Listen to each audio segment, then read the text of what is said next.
Everyone, स्वागत है आप सभी का कॉमर्स स्पॉटलाइट में। मैं आयुषी आज आपके लिए लेके आई हूँ इस लास्ट मोमेंट में एक बहुत बेहतरीन वीडियो, एक ऐसी वीडियो जो आपको इस टाइम पे बहुत ज्यादा जरूरी थी प्रोवाइड करनी, क्योंकि इस वीडियो में मैं आपके साथ डिस्कस करने वाली हूँ मेरी क्या अप्रोच रही थी जिसने मुझे हेल्प किया टू गेट 20 एक्स्ट्रा मार्क्स। जिस तरीके से हम पढ़ाई कर रहे होते हैं तो ऐसा जरूरी तो नहीं है कि आपको सारे क्वेश्चंस वहां पे आने वाले हैं, बट यस, अगर आप एक सही अप्रोच यूज करोगे और एक सही तरीके को फॉलो करोगे तो आप बहुत आसानी से ज्यादा मार्क्स स्कोर कर सकते हो। तो किस तरीके से मैंने सारी चीजें की वो मैं आपको आज बताने वाली हूँ इस वीडियो में। एंड आपको मैं बताने वाली हूँ कि क्या आप कर सकते हो अपने पेपर को टाइमली सॉल्व करने में एंड कंप्लीट करने में, और कैसे जो क्वेश्चन में हम कभी अटक जाते हैं उसको कैसे हम आसानी से टैकल कर सकते हैं। ये सारी चीजें मैं आपको आज की वीडियो में बताने वाली हूँ। ज्यादा लंबी वीडियो को नहीं रखेंगे, छोटी सी वीडियो में आपके लिए सारी चीजें मैं बता देने वाली हूँ। तो आप सभी सबसे पहले तो आपको बता दूं एक इंपॉर्टेंट इन्फॉर्मेशन, जो भी तैयारी कर रहे हैं तो जेआरएफ अड्डा पे सारी पीडीएफ्स वगैरह हैं, मॉक टेस्ट वगैरह हैं, क्विजेज हैं, वो प्रैक्टिस कर सकते हो, ठीक है। और आपकी जो भी इस चैनल पे क्लासेस हुई हैं आपको सारी पीडीएफ्स यहाँ पे मिल जाएंगी। एंड साथ ही साथ टेलीग्राम चैनल है जहाँ पे मैंने बहुत सारा इंपॉर्टेंट कंटेंट है जो आपके लिए दिया हुआ है। पीडीएफ्स मैंने आपके लिए दी है लास्ट क्लासेस की। अगर आपने अभी क्लासेस गो थ्रू नहीं किए हैं, एक बार पीडीएफ को गो थ्रू कर लो, क्वेश्चन आंसर्स बहुत सारे प्रैक्टिस हो जाएंगे आपके। लगभग 1000 क्वेश्चन मैंने आपके प्रैक्टिस करवाए हैं प्रीवियस कुछ 10 से 12 दिनों में, वो चीजें भी आप कर सकते हो, ठीक है। चलिए तो अब बात करते हैं किस तरीके से हमें सारी चीजें लेके चलनी है। मैंने क्या चीज की थी, जैसा कि आप सभी जानते ही हैं कि पेपर 1 है हमारे पास और पेपर 2 है हमारे पास। तो पेपर 2 मेरा कॉमर्स है। तो कॉमर्स एक ऐसा पेपर है जहां पे बहुत वेराइटी आपको देखने को मिलेगी। थ्योरी क्वेश्चंस भी मिलेंगे, न्यूमेरिकल क्वेश्चंस भी मिलेंगे, और जैसा कि हम सभी जानते हैं assertion, reasoning, match the column, साथ ही साथ हमारे पास आते हैं रीडिंग कॉम्प्रिहेंशन के क्वेश्चन, साथ ही साथ मल्टीपल सिलेक्शन ऑप्शन वाले क्वेश्चन, नेगेटिव इंटेरोगेटिव वाले क्वेश्चन। तो कैसे उनको मैंने अप्रोच किया, तो सबसे पहली चीज मैं आपको बताती हूँ कि इक्वल टाइम मैनेज आपको करना है, प्रोपोर्शनेटली आपको टाइम देना है।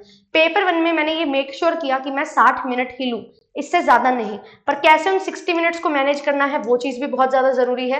एंड साथ ही साथ पेपर 2 के लिए मैंने कोशिश की कि मैं 120 मिनट जो है वो अपने पूरे लगाऊं। तो कैसे क्या चीजें रही, और मैं आपको एक और चीज बता दूं, जिस तरीके से मैंने पेपर अटेम्प्ट किया था तो मैंने वहां पे 5 से 7 मिनट पहले ही अपना पेपर कर लिया था। क्या चीज मुझे वहां पे बेनिफिट दी वो भी आपको मैं बताने वाली हूँ। तो देखिए क्या चीज रही थी। सबसे पहले मैंने स्टार्ट किया पेपर 1। पेपर 1 जैसे ही मैंने स्टार्ट किया तो मेरे को सबसे अच्छा यूनिट जो लगता था वो था डीआई। तो मैं सबसे पहले डीआई करती थी क्योंकि पहले ही डीआई आता था। वो डिपेंड करता है, अगर आपको डीआई नहीं आता तो आप बिल्कुल भी मत करिएगा। मेरे को आरसी नहीं आता था, आरसी में कॉन्फिडेंस नहीं था, मैं सबसे लास्ट में करती थी। तो मैंने सबसे पहले डीआई किया, मेरे 10 से 12 मिनट लगे। अब आप बोलोगे मैम इतना सारा टाइम आपने खो दिया, बट वो 10 मिनट मेरे को पता था मेरे 5 के 5 क्वेश्चन सही हैं, तो मैंने वो आसानी से किया, आराम से किया। फिर उसके बाद मैं 1 बाय 1 क्वेश्चंस को पढ़ती गई और 1 बाय 1 क्वेश्चंस को सॉल्व करती गई। अगर क्वेश्चन आता था किया और आगे बढ़ गए, बीच में बिल्कुल भी रुकी नहीं मैं कि ये क्वेश्चन नहीं आ रहा तो ये क्यों नहीं आ रहा, नहीं। मुझे पता लग गया ये क्वेश्चन मेरा बन रहा है, ठीक है, ये क्वेश्चन नहीं बन रहा, ठीक है, ये मेरे को नहीं आता। तो आपको क्या करना है, ऑफलाइन पेपर आपको उस पेपर पे, क्वेश्चन पेपर पे टिक कर लेना कि ये क्वेश्चन मेरा हुआ नहीं है। तो मैंने भी वही चीज की, मैंने मार्क फॉर रिव्यू किया या फिर उसको ब्लैंक छोड़ दिया। फिर ऐसे ही मैंने पूरा पेपर किया, पेपर 1 सारा। जब मैंने सारे क्वेश्चन कर लिए, आरसी मेरा बचा हुआ था, मैं दोबारा स्टार्टिंग में आई और मैंने फटाफट से गो थ्रू किया सारा पेपर, और 1-2 क्वेश्चन मेरे को जो लगे कि हाँ ये हो सकता है, मैंने वो मार्क किए। फिर मैं आराम से आरसी पे चली गई। अब जब मैं ये सारा कुछ कर रही थी, 10 से 12 मिनट मैंने डीआई में लगा दिए, ठीक है। उसके बाद मेरे को 30 मिनट लगे हैं हार्डली कि मैंने बाकी सारे क्वेश्चंस कर लिए हैं। तो 40 क्वेश्चन मैंने 30 मिनट में निपटा लिए। उनमें से थे 4 से 5 क्वेश्चन जो मुझे नहीं आते थे, कुछ में मैंने तुक्का लगाया, कुछ में मेरे को बिल्कुल समझ नहीं आया, उनको मैंने एज इट इज छोड़ा, ठीक है, कि बाद में देखते हैं। तो 30 मिनट में मैंने वो चीज की। फिर उसके बाद मेरे पास जो टाइम बचा, ठीक है, उसको मैंने आरसी में लगाया। मैम इतना सारा टाइम बच जाता है क्या? बिल्कुल बच जाता है, कोई भी फिक्र करने की जरूरत नहीं है। अगर आपको डीआई में 15 मिनट लग रहे हैं, यहाँ पे आपको 40 मिनट लग रहे हैं, कि आप 5 मिनट बचे हैं हमारे पास, ये थोड़ा सा चिंता का विषय है। बट अगर आप डीआई में 15 मिनट लगा रहे हो और यहाँ पे 30 से 35 मिनट लगा रहे हो, तो आरसी के लिए आपके पास 10 मिनट है ना, that are more than sufficient, ठीक है, that is more than sufficient. तो वो जो 10 मिनट है वो आपने आरसी में लगाने हैं। अब आरसी को कैसे करना है, सबसे इंपॉर्टेंट चीज, आरसी में कभी भी शॉर्टकट मत अपनाओ। शॉर्टकट इन द सेंस कि जो तैयारी आपने कभी नहीं की है, सुन के किसी की भी वो तैयारी में लग जाओ। मेरा ऐसा था, मैंने तैयारी ऐसे की थी, पहले मैं आरसी पढ़ूंगी सारा का सारा और क्वेश्चंस 1 बाय 1 देखूंगी, और फिर देखूंगी कौन से आरसी में कहाँ से क्वेश्चन में पूछा हुआ है, आरसी में मुझे कहाँ दिख रहा है, वो चीज मैं अपनी रफ शीट में लिख लेती थी वर्ड्स। बट अब आपके पास ऑफलाइन एग्जामिनेशन है, एक बहुत बड़ा प्लस पॉइंट है आपका, यहाँ पे टाइम बहुत ज्यादा बचेगा। तो आपने क्या करना है, क्वेश्चन देखने हैं और फिर आरसी को वन गो में पढ़ लेना है। मैं आपको बोल रही हूँ वन गो में आरसी को रीड करिए, आपको पता लग जाता है कि हाँ ये चीजें मेरे से पूछी जा रही हैं। जब मैं ये चीज कर रही थी ना, इसमें ज्यादा मार्क्स कैसे आए मेरे, इसमें ज्यादा मार्क्स इस तरीके से आए कि मैं प्रॉपर मैनेज कर पा रही थी, ठीक है। और सारे क्वेश्चन किसी को भी नहीं आते, तो कुछ क्वेश्चंस थे जो मैंने क्या किया, जो मैंने सिलेक्शन बाय एलिमिनेशन से किया। तो ऐसे ही आरसी में कर दी थी, वन गो में पढ़ लिया, सारे क्वेश्चन देखे, उनके आंसर्स लगाए। कुछ क्वेश्चन है जो मेरे को इसमें भी दिक्कत आ रही थी, 2 मिनट ज्यादा लग रहे थे, एक क्वेश्चन मैंने छोड़ दिया, मेरे को समझ नहीं आया। बट यस, जब मैं दोबारा ये करने के बाद 55 मिनट 58 मिनट हो गए थे, ये करने के बाद जब मैंने यहाँ पे दोबारा आई, मैं जो मेरे क्वेश्चन बचे हुए थे 4-5 उनको मैंने अटेम्प्ट किया, तो वो मैंने कैसे किया, यहाँ से मेरे नंबर निकले।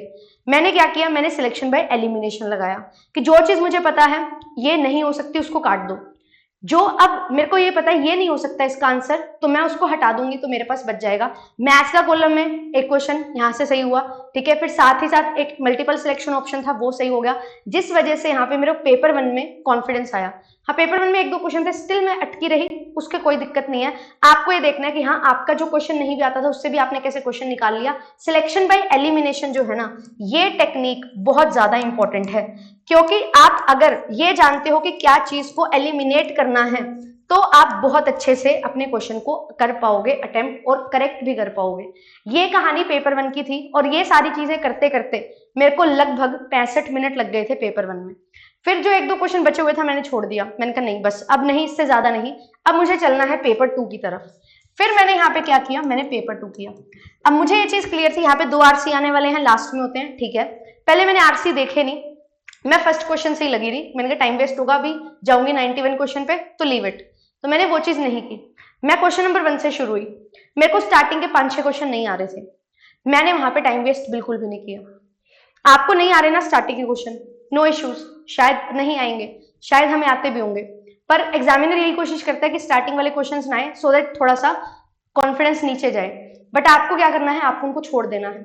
आप चलो 6th क्वेश्चन पे आपको आने लगेंगे, मैंने जैसे ही आगे चली, मैं 5th क्वेश्चन के बाद 6th क्वेश्चन पे मेरे को क्वेश्चन आने लगे, और वो लगातार मुझे क्वेश्चन आ रहे थे, तो मैंने उनको किया। 1 गो में मैंने ये मेक श्योर किया कि 1 गो में एक बार जो क्वेश्चन सारे आते हैं उनको कर दो, फिर सेकंड साइकिल लेना है। तो मैंने क्या किया, पेपर 2 में मैंने 50 क्वेश्चन लगाए, 51 से 100 तक। 1 गो में मैंने किया, जो क्वेश्चन नहीं आ रहे थे छोड़ दिए, फिर मैं दोबारा आई 51 पे, क्योंकि मैंने ये देखा कि मेरे पास टाइम अभी है, क्योंकि 1 घंटा चाहिए था इन 50 क्वेश्चन के लिए, मैंने ये 40-45 मिनट में कर दिए, क्योंकि जो आते थे वही करने थे ना, जो नहीं आते थे वो तो करने नहीं थे, ज्यादा दिमाग लगाना ही नहीं था, वेट कहीं करना ही नहीं था, तो वो 40-45 मिनट में हो गया। अब मेरे पास 15 मिनट थे, और मेरे पास वो क्वेश्चन थे जो मैंने एक बार देख रखे हैं, मेरा दिमाग वहां पे चल रहा है कि ये चीज है, तो कैसे होगा। अगेन मैंने क्या किया, अगेन मैंने सिलेक्शन बाय एलिमिनेशन लगाने की कोशिश की। अगेन वही सेम चीज कि क्या चीज आपको यहाँ पे ध्यान रखनी है कि ये चीज जो है ये नहीं हो सकती, ये आंसर इसका नहीं हो सकता, ये टॉपिक इस यूनिट का है, इस टॉपिक से है, ये चीज में मैंने ये चीजें पढ़ी थी, मैंने ये जो पॉइंट है कभी पढ़ा ही नहीं है, ये जो पॉइंट है मैंने पढ़ा हुआ है। तो हमेशा ये सोचना, ये कभी भी मत सोचना कि ये चीज नहीं पढ़ी तो यही हो सकता है। अगर जो चीज पढ़ी हुई है आप उस पर पूरा श्योर हो, वो नहीं है तो जो नहीं पढ़ा वही होगा आंसर। बट अगर आपने कुछ चीजें पढ़ी हुई है और आप उस पर श्योर नहीं हो कि नहीं हो सकता, तो बिल्कुल अजनबी सा ऑप्शन नहीं चूज करना, तो आपने जो पढ़ा है वही ऑप्शन चूज करना है। ये चीज मैंने बहुत ज्यादा अपनाई है, अभी भी आज भी जब क्वेश्चन सॉल्व करती हूँ तो ये चीज बहुत हेल्प करती है। तो अपनी जो चीजें पढ़ी हुई हैं उस पर फेथ रखना है, एंड आपको क्या करना है, क्वेश्चन दोबारा से एक बार गो थ्रू करने हैं, 10 मिनट लगेंगे, दोबारा पूरा हो जाएगा। फिर हो गया यहाँ पे भी 1 घंटा, मैंने गई आगे क्वेश्चंस पे। अब आगे क्या किया मैंने, जो क्वेश्चन थे मतलब 101 से लेके 150 तक, जो पेपर 2 के नेक्स्ट 50 क्वेश्चंस थे, उनमें मेरे 2 आरसी भी थे। अब मुझे एक टेंशन हो रही थी, क्योंकि मैं जब कर रही थी क्वेश्चन तो लेवल धीरे धीरे बढ़ता ही है, तो वहां पे मेरे पास आधा घंटा बचा था, मतलब आधा घंटा मैंने यूज किया, वहां पे मैंने सिर्फ 25 क्वेश्चन ही किए थे, मेरे 25 क्वेश्चन बचे थे जिसमें 2 आरसी हुए थे, तो मेरे को और ज्यादा हुआ कि जल्दी जल्दी करना है, तो थोड़ा और जल्दी जल्दी किया। बट अब इसमें मैंने क्या चीज यूज की, यहाँ पे मैंने किया कि भाई जो क्वेश्चन मेरे पास आ रहा है ना उसको मैंने आंसर करके ही आगे बढ़ना है। मैं 1 मिनट लगा के देखूंगी नहीं आ रहा, वो नहीं करना, आंसर जो भी मेरे दिमाग में आ रहा है मैं वो लगा रही हूँ, ठीक है, क्योंकि ज्यादा समय है नहीं मेरे पास।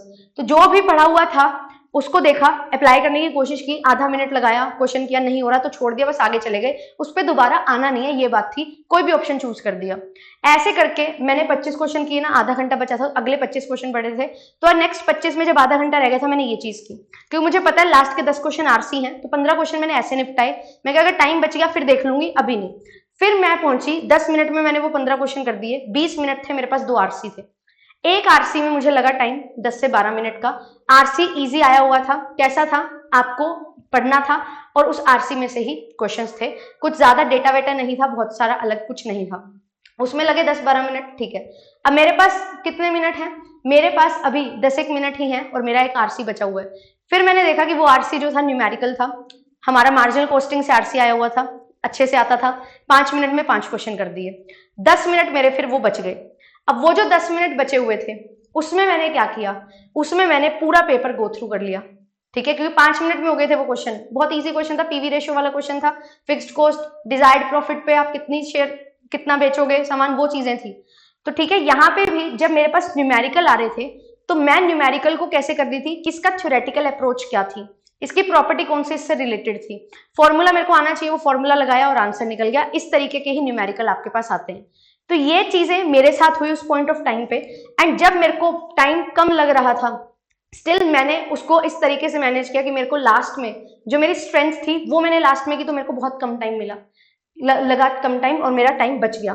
तो वो जो 10 मिनट मैंने बचाए, वो मैंने सारा पेपर देखा, मैंने सारा पेपर देखा, यहाँ पे मेरा पेपर हो चुका है, एक बार मैंने देखे ये वाले लास्ट वाले क्वेश्चन, और लास्ट वाले क्वेश्चन मैंने बोला ना कि मैंने बस लगा दिए थे आंसर, उनको मैंने एक बार चेक किया, ठीक है। और जो मैं क्वेश्चन को तुक्के में लगा रही थी, उसमें मैं एक चीज ध्यान रख रही थी, सब में सेम ऑप्शन लगा रही थी।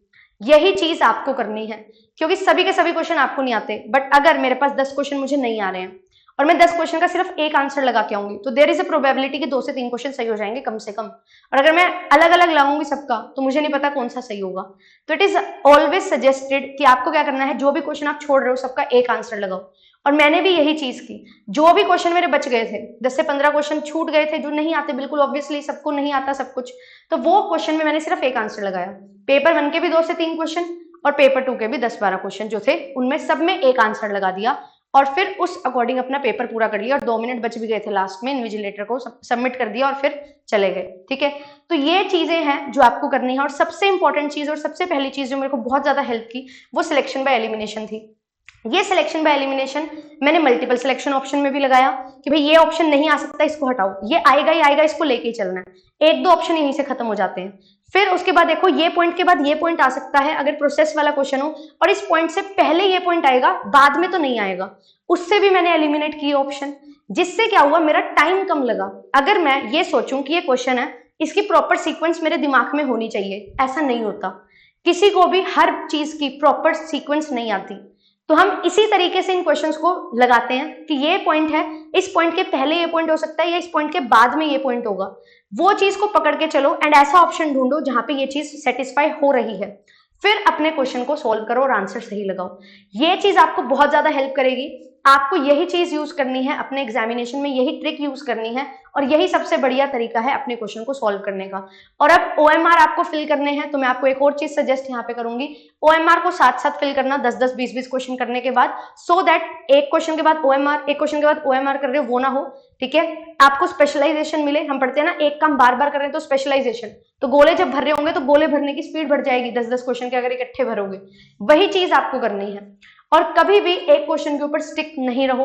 मेरे को भी बहुत क्वेश्चन नहीं आते थे और पढ़े हुए भी नहीं आ रहे थे, कुछ होते हैं 2-4 क्वेश्चन पढ़े तो है याद नहीं आ रहा, पढ़ा तो है याद नहीं आ रहा, जैसे कि नॉइस वाला था कि कितनी लिमिट होती है, पढ़ा तो था पर याद नहीं आ रहा, जो याद आ रहा है वो लगा दो, उसको ईगो पे नहीं लेना। प्रोटोकॉल्स कब आए थे, पढ़े तो थे, अब सीक्वेंस याद नहीं आ रही, छोड़ दिया। रीजनिंग का क्वेश्चन नहीं एक समझ आ रहा था कि क्या पैटर्न दे रखा है। और उस टाइम मैंने एक चीज मैंने और नोटिस की, अपने साथ ऑब्जर्व किए कि मैं जो मेरा माइंड बोल रहा था ना फर्स्ट टाइम में ये आंसर लगा दे, मैंने वो चीज की, जिससे मेरे को 2 से 3 क्वेश्चन में बहुत फायदा हुआ। एक रीजनिंग के क्वेश्चन में भी मेरे को पैटर्न समझ नहीं आ रहा था, दिमाग बोला कि डी आंसर लगा दे, और मैंने वही लगाया, आंसर सही था। ऐसे ही पेपर 2 में भी। तो आप भी यही चीज करो, क्योंकि जब आप काम कर रहे होते हो, क्वेश्चन सॉल्व कर रहे होते हो, आपका जो सबकॉन्शियस माइंड है वो भी आपको रिस्पॉन्ड करता है। और ये हवा की बातें नहीं है, ये प्रूवन फैक्ट्स हैं। तो ये चीजों पे आपने ध्यान रखना है और अपना पेपर पूरा करना है। तो यही सारी चीजों ने मुझे हेल्प किया। मेरे 10 से 12 क्वेश्चन सही हुए। कैसे कि मैंने क्या किया, मैंने सिलेक्शन बाय एलिमिनेशन लगाया, मैंने टाइम को अच्छे से मैनेज किया, और अपने जो क्वेश्चन नहीं आते उनमें सब में एक क्वेश्चन, एक ही ऑप्शन है जो मार्क किया। ये सारी चीजों ने हेल्प किया मुझे, मेरे जो क्वेश्चन थे वो ज्यादा सही हो पाए, 10 क्वेश्चन ज्यादा सही हो पाए, जिसकी वजह से मेरा जेआरएफ क्लियर हो पाया। 99 क्वेश्चन मैंने सही किए एंड मेरा जेआरएफ था मेरे पास। क्यों? ये सारी चीजों को ध्यान में रखते हुए। और आप सभी के लिए भी बैचेस हैं जो स्टार्ट हो रहे हैं, जो दिसंबर के लिए ट्राई कर रहे हैं। तो आप इस बार पेपर अच्छा दे के आओ। होता है तो बहुत बढ़िया है, नहीं होता है तो अच्छे से तैयारी करने की जरूरत है, क्योंकि ये चीजें तभी आप इंप्लीमेंट करोगे जब आपने पढ़ाई अच्छे से कर रखी होगी।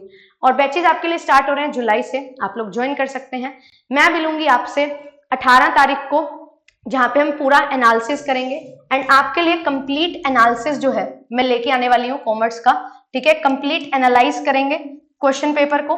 ठीक है, और आंसर्स भी उसके मैं आपको बताने वाली हूँ, और आपको क्वेश्चन पेपर है जो मैं आपको दिखाऊंगी और उसका आंसर भी बताऊंगी। ठीक है, ऑफलाइन पेपर अच्छे से सॉल्व करेंगे और बेहतरीन तरीके से आपको सारा एनालिसिस है जो मैं प्रोवाइड करवाने वाली हूँ। तो see you all tomorrow at 5 PM। ठीक है, और 18 तारीख को एनालिसिस में मिलेंगे, और बढ़िया से पेपर देके आना। All the very best, thank you so much.